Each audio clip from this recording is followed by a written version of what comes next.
used to be Congress, right? Okay.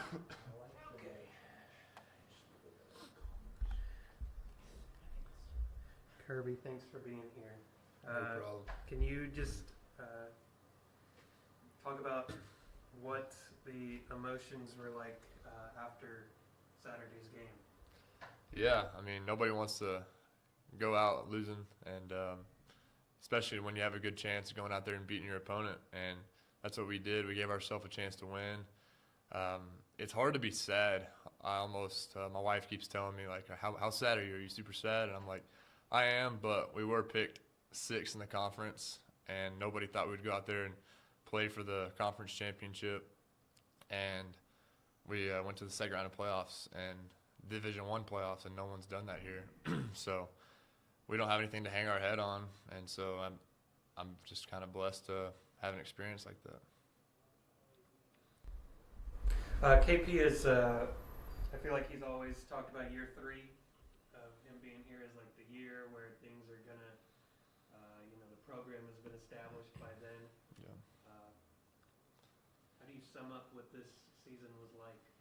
Yeah, he brought in a bunch of new guys, and they fit really well into this program. We've gotten really close. I've been here 4 years, and this by far is the year where I feel like everyone just loves each other, and the atmosphere around this program is booming. We just have such a winning mindset now, and KP's always said, yeah, year 3, bringing all the guys he wants to, getting rid of the ones that kind of holding us back, and so this year's been special, and I'm glad to be a part of it. And just talk about being part of the team that made history for ACU Division I football. What does that mean to you, especially for you being here 4 years? It's special. It's nice knowing whenever you go out, come back here in 10 years or so, there's going to be a banner out on the wall saying 2024 UAC champions. And so whenever we all get back together here in a decade or whenever they bring us back, knowing that we did this together and we were the first team to leave our legacy here during the Division I program, is special. Yeah, well, I mean, it's been a couple of days. Emotions probably kind of set in. Just talk about your 4 years here and the changes that were kind of made here. You went from the new head coach to playing the number 2 team in the country in the second round of the playoffs. I mean, that's a huge jump. So kind of just talk about that. Yeah, it's definitely been a process for sure. The first year here, I enjoyed playing football. I knew that there was going to be some type of change after the season, so I knew I always wanted to be here at ACU, and I wasn't going to leave. And Patterson actually recruited me at Texas Tech, but I ended up coming here, and I think all things work out for a reason. Patterson came in. I got to be coached by him, and just seeing how much this program's grown in the last 4 years, three or 4 years, like you said, going from playing just kind of average Division I football to playing North Dakota State, which is the so-called standard of FCS football, and that's special and definitely leave our legacy on the program. And speaking of a legacy, what kind of message does this send for every ACU team that comes behind you guys? That hey, this is what we can do. West Texas football is legit. Yeah. What does that mean that you're able to leave that kind of a message? Yeah, it's awesome. I hope that they can see the season and see the things we accomplished and know that it's just right at the doorstep. You just got to go out and get it. So what were your kind of main takeaways from this season, or just like highlights? I think one of our major highlights is this football team has never count us out. We've been down 3 scores and we came back and won the game. Every time there would be, we don't like to say adversity in football, but whenever there's challenges in a football game, momentum swings, we were always fighting right back. We were right at the doorstep. We never backed down, and that's what I love about this team. And then going back to this Saturday, I know it's hard to talk about, but what do you think ultimately decided the outcome? Yeah, we talked about it earlier, that kickoff return just kind of swung all the momentum into their favor. We gave up a couple big plays on defense, and that's a good football team, and if you have mistakes like that against a good football team, you're going to pay the price, and that's what we did. Just speaking on the program here, where do you think they go from here in order to get back to this position, but this time make an even deeper run in the playoffs? Dirty hard work in the dark. That's what KP always says. This off season, the winter, it's going to be big. Getting guys out of the transfer portal, bringing guys in out of high school, just keeping this culture going and the momentum we had this season and roll it into next season. And obviously, we wish you were still playing and the season was still going, but it's not the case. But regardless, a ton of support from the entire big country all season long. What's your message to the big country that supported you? Yeah, thank you guys very much. It's been a great 4 years, and we always hope y'all come out and keep supporting the Wildcats. They're gonna keep putting on a show out here for y'all and bring some good aura around the program in West Texas. What was it like to play with Will Schaefer this season? Oh, Will's awesome. He's one of my best buds now. I've only known him 6 months, but I feel like I've known him a lifetime. He really is a good dude, a fantastic football player. And we'll definitely be keeping up with each other the rest of our lives. You ended your career with over 150 tackles. What about your performances impressed you most throughout your career here? Yeah, so I talked to my position coach the other day. I really didn't know if I was coming to play linebacker or what position I was when I first came in. And being growing every single year, especially last year, and then rolling into this year, I just got a lot more comfortable and I just loved playing linebacker, and I never really thought about it, and so it's definitely been special. KP talks about raising mature men and having a program that's formative to his players. What can you say about just the way that's affected you? Yeah, KP's poured into our lives. Character, discipline, and toughness. That's one of those 3 pillars that he marks on all the time, and so I'm going to carry those the rest of my life, and it's going to lead me in good places, I'm sure. Thank you, Kirby. All right. Thanks, guys.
Makes you soft.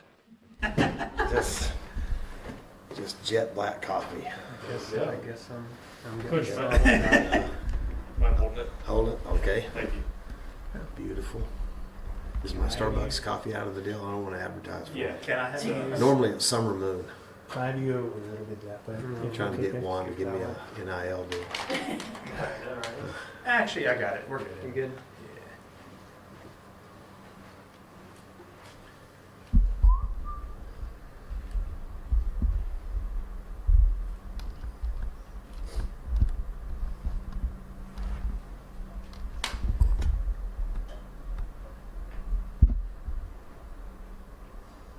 Glad to be in sunny West Texas again.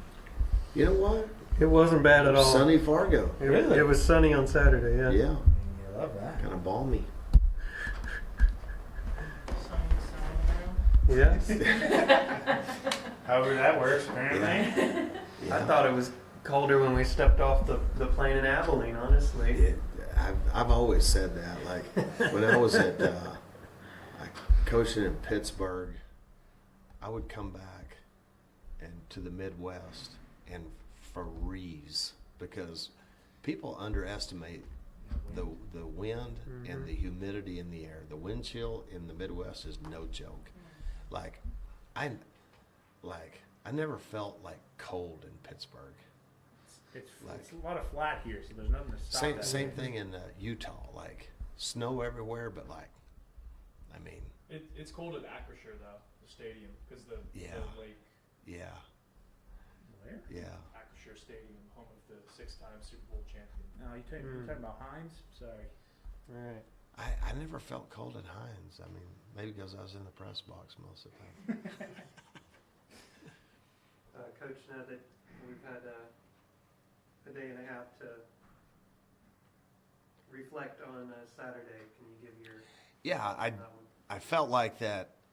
Man, we were in complete control of the game when we were up 14-3, and God, we get the big interception by Kagan. Thought he was going to score, and then I think they held us to a field goal.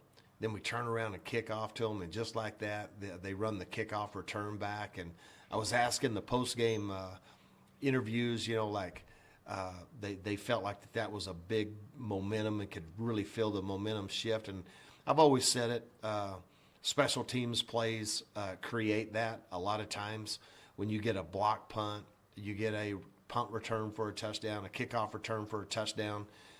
It was really, probably me sucking all the air out of the stadium because it shocked me so bad. I mean, because like you look at our kickoff cover unit for at least the last 10 weeks. I mean, we've been knocking people down inside the 20-yard line, and man, it just kind of caught me off guard that guy just like untouched to the house. I mean, we have not seen that all year long, and gave up a couple of big returns in the first game, but since then we have been just dynamite on kickoff cover, and man, it just seemed like the crowd got into it after that point, and then it gets loud and in that dome, and man, but that's why and who they are. They just sit there and they just keep playing no matter what the circumstances were, and I just felt like that was a huge momentum shift in the game.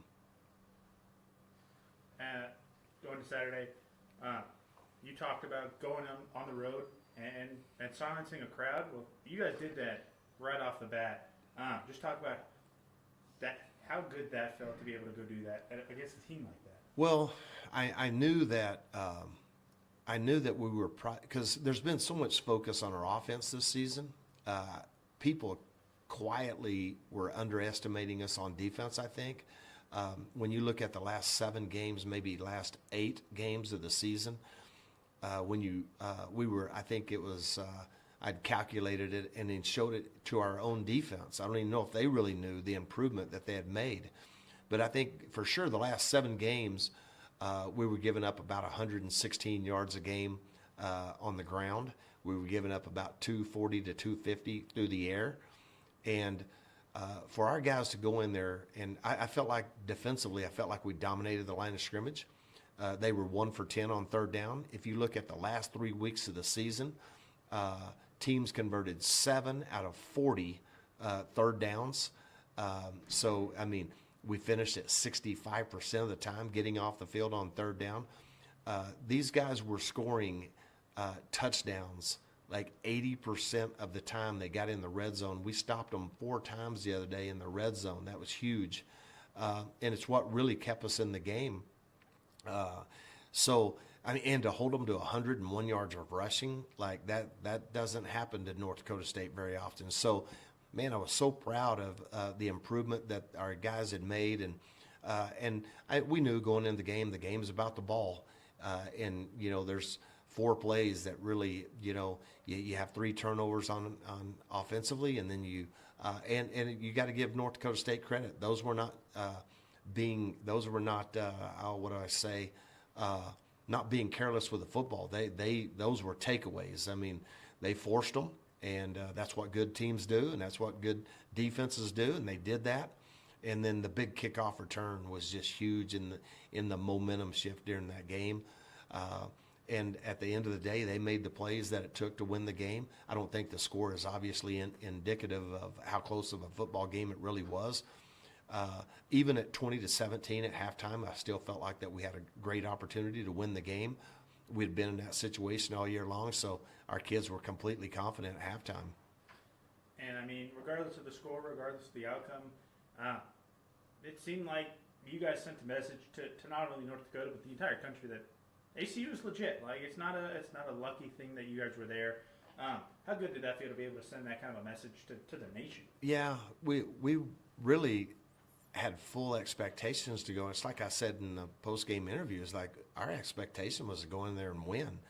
I thought our kids were in a great frame of mind. We were not intimidated. We knew that, I mean, we played in big stadiums before, and yeah, it's loud. I mean, it's indoors. It has a metal roof on it, right? Like, and it was hard to hear, but I mean, at times offensively, because they understand when their fans are very educated when it comes to the game of football, and they were getting loud while we were on offense and making it difficult for us to leading to some procedure penalties and things like that. But we fully went in there expecting to win the game, and our goal, we talked about it on Friday night before, our goal was not to start the season to try to go and beat North Dakota State. Our goal was to try to make the playoffs and make a run at the national championship and aim at the highest cloud.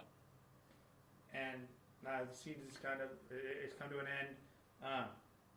Just looking back on it, from getting picked 6th to finishing the conference to taking on North Dakota in the second round of the playoffs, just season overview.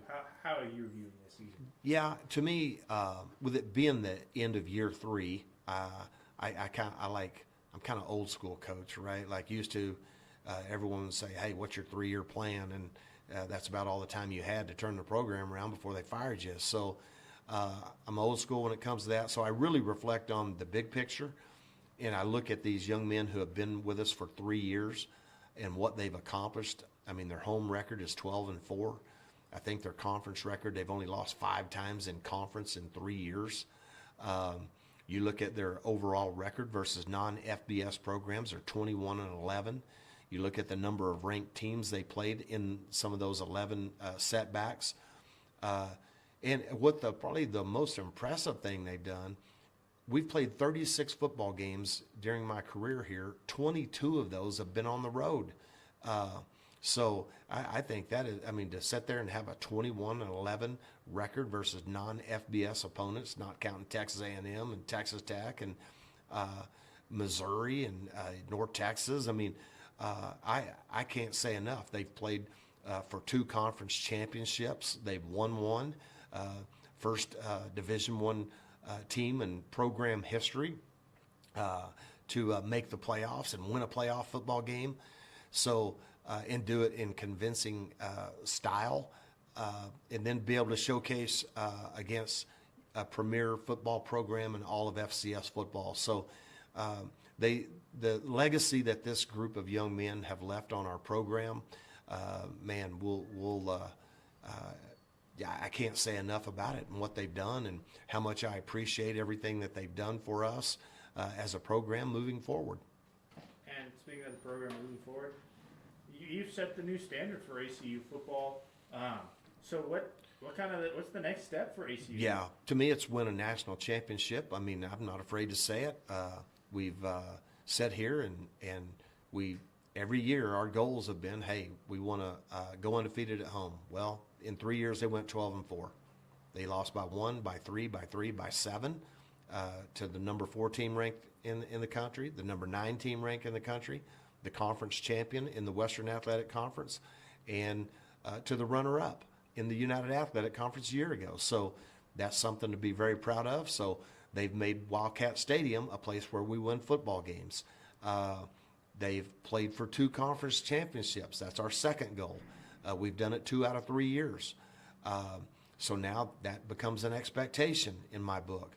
So the third thing that we have not done is, yes, we've made the playoffs. Yes, we've won a game in the playoffs. Now it's time to set our sights on, hey, It's to build a football program that can go and compete for a national championship. And this season, there's a good chance you lose some really key players like Sam, Kirby, potentially Maverick. I don't know if he's coming back or not. Talk about next guy up mentality that you guys have seemed to have all year. Now it's going to be into a new season. Kind of talk about that. Yeah, it's just we're in the process of going through our exit interviews with our players the remainder of this week, and then we'll sit there and, hey, who's coming back and who's not, and that's just the nature of college football anymore. It's constantly, your roster is constantly fluid. You have to. It's roster management is just something that's a year-round deal now. We've already had an early signing period, which we've never put much stock in. We just focus on National Signing Day, which will be coming up the first Wednesday in February, and we'll sign some high school players on that date. And in between right now and before school starts, we'll bring in young men through the portal to bolster our roster, and we're going to do the same thing we've done every year. We've continued to upgrade our roster every single year I've been here, and the expectation is to do the same thing this year. And this year's team was a special one. It made history. How proud of them are you, this year's roster? Yeah, you can't say enough about them. The young men that chose to stay here, the young men that we brought in when I first got here, they just they played as a team. They have lifetime relationships that they've built, and now that they're bonded together, they're going to be able for the rest of their life say, you know what, we came in, we worked toward one common goal, and that common goal was to become a champion, and the rest of their life they're going to be able to call themselves a champion. So, obviously not the finish that you guys wanted, but I'm sure you felt it all year long. This entire region of Texas, has supported this team all year long. So I just want to ask, what's your message to them, all those people that have supported you in this program the whole season across the big country?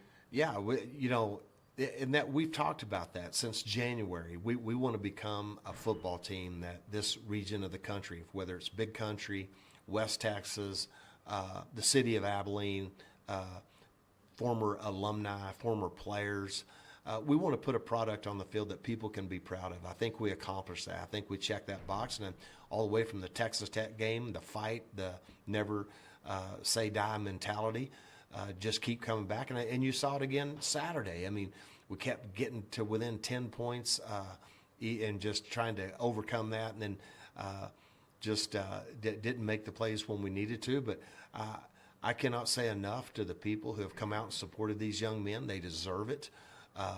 You sit there and you go into an environment like we went into on Saturday. You see, we have a saying around here, man, everyone loves a winner. And when you put an exciting winning football team on the field, people can get behind that, support it. And we just want to say thank you to everyone who came out and watched us play. And we're going to continue to strive to make this region of the state of Texas and this university proud.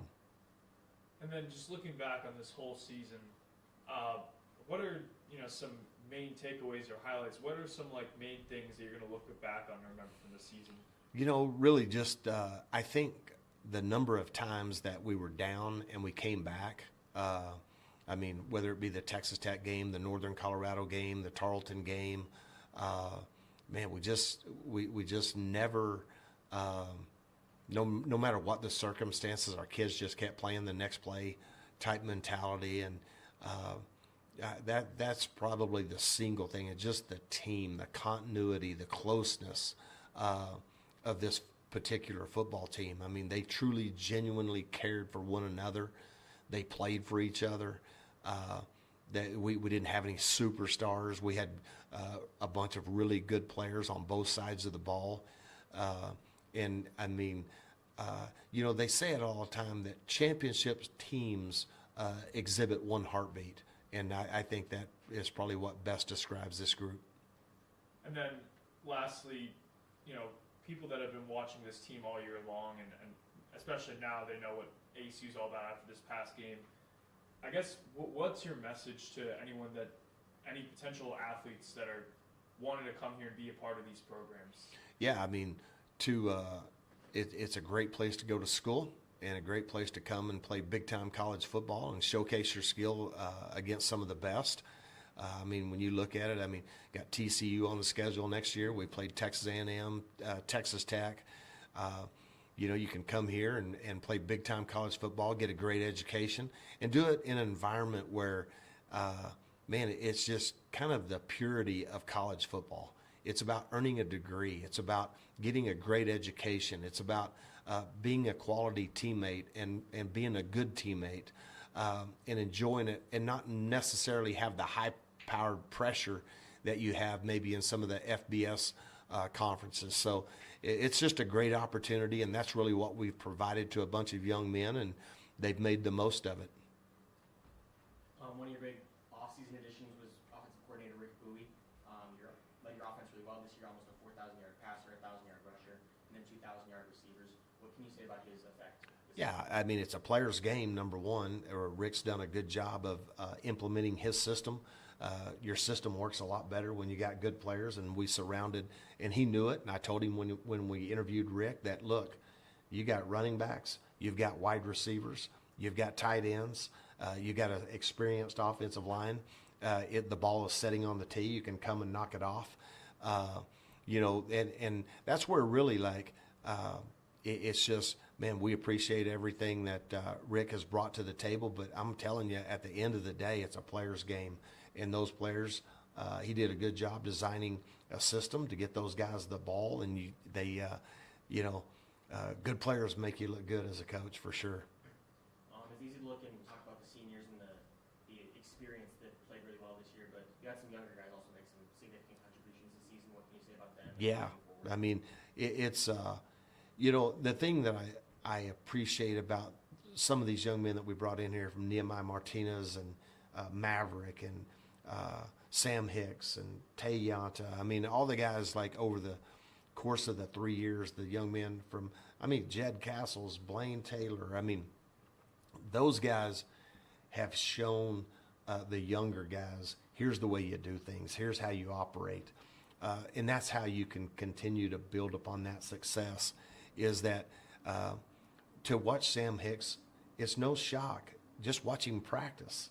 Watch Nehemiah Martinez. Watch him practice. I mean, I think that's the biggest thing that they have done for our program, is they've shown the younger guys, here's the way you do things. If you want to do it on Saturday, you got to do it Monday through Friday. And I can't thank those young men from Kagan Roach. I mean, I can go on and on and on. I mean, we've had so many of these older guys who have come in here and shown the younger guys, here's the way you do things. You won a conference championship as a player. You won one at Tulsa as an assistant. This one was a head coach this year. How does that compare? You know, I think I told our guys, that the one that probably means the most to me is the one that we accomplished as a player. They're hard to come by. When you just sit here and look at it, I mean, for example, I coached in the Big 12 for a while. Well, look at the teams that have won the Big 12. There's been 2 of them in the last, maybe 4 of them if you count. I think Baylor maybe won it once. Oklahoma State may have shared it once. But if you really look at it, conference championships are hard to come by. So I understand the importance of, how hard they are. And I tried to communicate that to our team. And there's a lot of really, really good football teams that I've coached.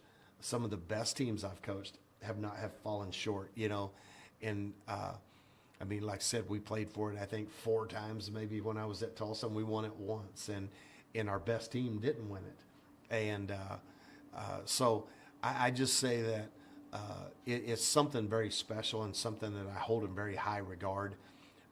To be able to call yourself a champion, I don't care what the conference, I don't care what the league is.